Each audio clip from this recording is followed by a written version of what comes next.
This is Talk Business and Politics with Roby Brock.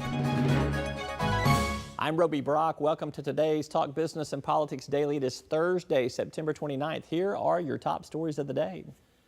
Optimism about the state's near-term economic outlook for the remainder of 2016 has improved appreciably over the past 3 months, according to the Federal Reserve's Burgundy Book survey for the Little Rock region.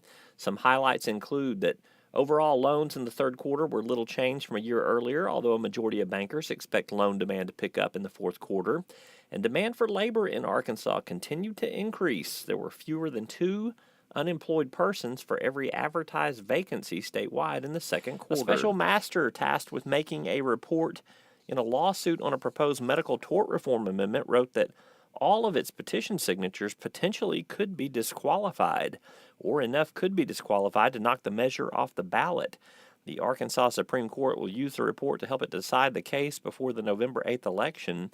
The main reason for the potential disqualification is due to the sponsor failing to certify to Secretary of State Mark Martin's office that criminal background checks had been completed on each paid canvasser.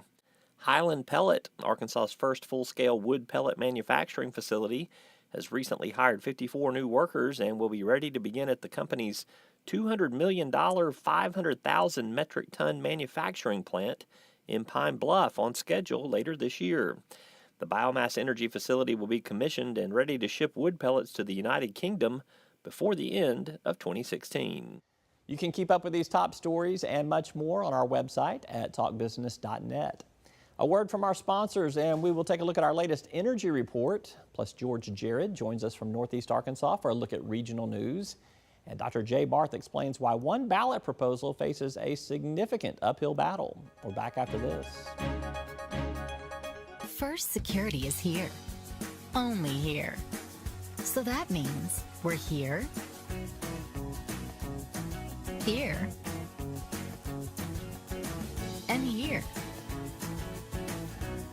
Even here. And definitely here. Because here is where we want to be for you. First Security Bank, only in Arkansas. At Deltic Timber Corporation, we believe in the responsible creation of communities, in the development of neighborhoods that bring convenience and comfort to life, while respecting the beauty and delicacy of nature. Like the harmonious balance of environment and expansion found in the thriving communities of Chenal Valley and Chenal Downs in Little Rock and Red Oak Ridge in Hot Springs. Because the best communities in the natural state are the ones that help keep it that way. Well, at Talk Business and Politics, we report on a variety of important economic data. Just this week, we've released our Arkansas Energy Report, sponsored by the Arkansas State Chamber of Commerce and Electricity Transmission Coordinator, MISO. Also, that stands for the Mid-Continent Independent System Operator. What's the latest? Well, everything seems to be moving downward. That's bad on 2 fronts, but it's good on a third. In the natural gas arena, severance tax revenue to begin the fiscal year totaled $3.76 million, down nearly 47% compared to the same period in the previous fiscal year. On the oil and gas front for the year, the U.S. rig count has declined by 40% compared to a year ago. For the year, oil rigs are down 228, gas rigs down 109, and miscellaneous rigs up by just 1. Gasoline prices in Arkansas and across the rest of the U.S. are expected to gradually move lower as U.S. refineries change over the summer blend to a cheaper-to-produce winter blend gasoline. So 1 step forward, 2 steps back, as they say. You can check out the Arkansas Energy Report online at our website at talkbusiness.net. Now, still to come, a look at some big stories in Northeast Arkansas. Intrepid reporter George Jared is on the beat. And later, our last segment with Dr. Jay Barth of Hendrix College on this latest round of polling. Why is the force of term limits so strong? Find out after this.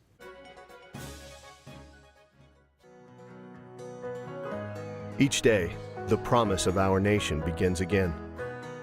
Arkansas and America moving forward. I help make that promise a reality. It's not for everyone, but people everywhere depend on us. Oh, I love you too, sweetie. Trucking delivers, or everything stops.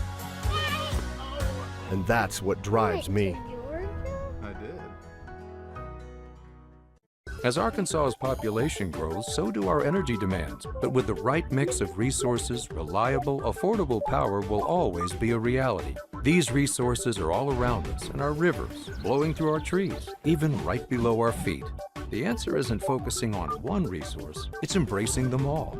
The electric cooperatives of Arkansas know that a balanced approach to power builds our communities and powers our dreams. Visit themixmatters.com and see why there's power in knowledge.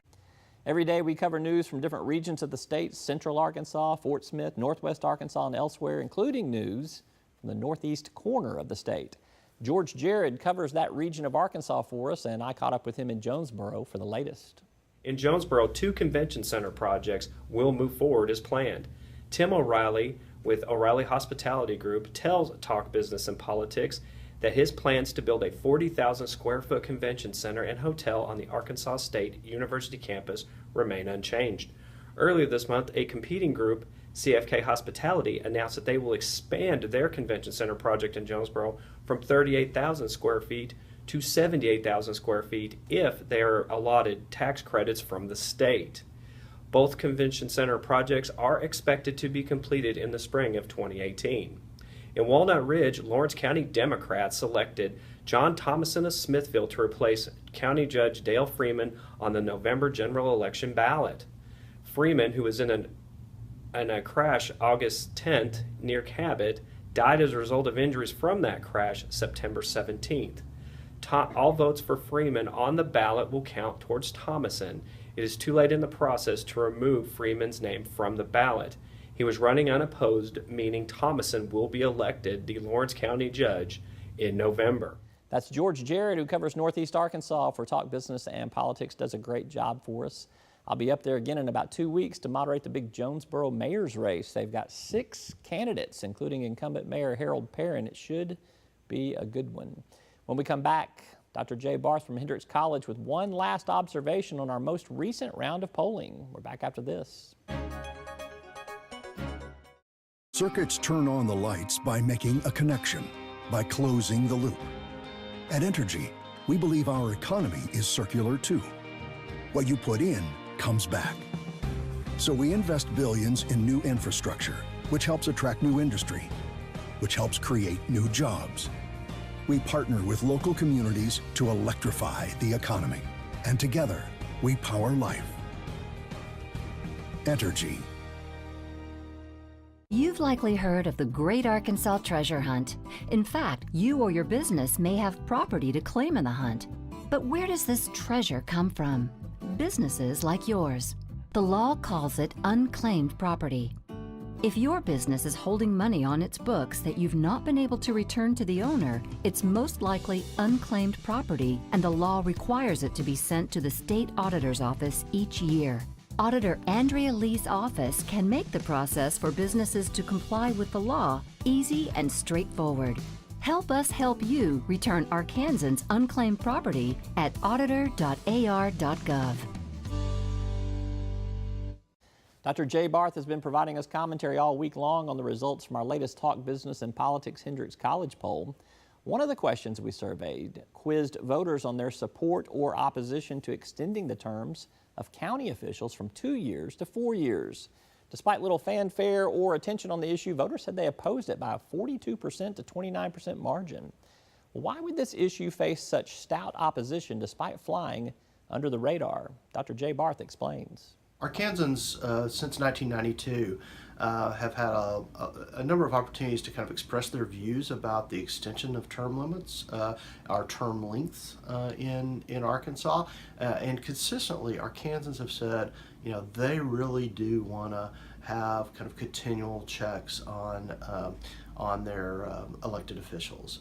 With the one exception, you know, a couple of years ago we did see a term limits extension, but it was kind of within a broader ethics amendment, ethics reform amendment. That's really the exception.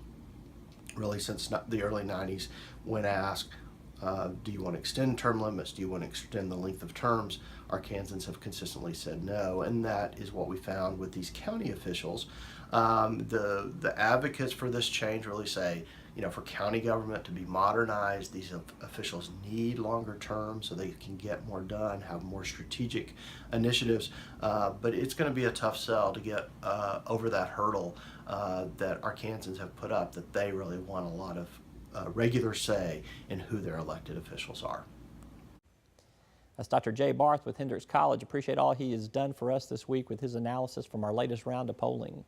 That's all for today's Talk Business and Politics Daily Show. Thank you for tuning in. I'm Roby Brock. See you next time.